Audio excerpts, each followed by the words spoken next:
这个新冠病毒继续伫全世界咧作乱，研发疫苗将做世界各国努力的目标。目前进入到临床试验的第3阶段，疫苗有5种。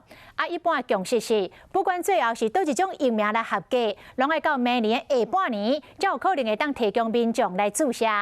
另外，世界卫生组织发起的全球疫苗共享计划，虽然已经有150外个国家来加入，但是富裕的大国像美国、德国、法国、中国、俄罗斯拢表示讲，会甲你想办法，并无打算要透过世界卫生组织的计划摕到疫苗。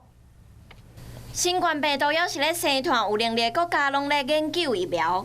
其中，招生和 Novavax 伫23号和24号宣布家己的试验性新疫苗已经伫英国、美国等等的国家开始第3阶段的临床试验。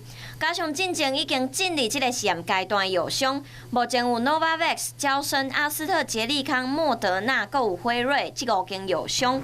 除了阿斯特捷利康以外，拢是美国的药商。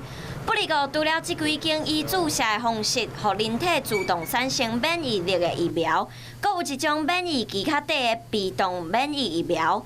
德国的夏里特病院和德国神经体形成疾病中心阁咧合作研发，会使引起被动免疫的疫苗，拢是将现有的抗体注入人体内底。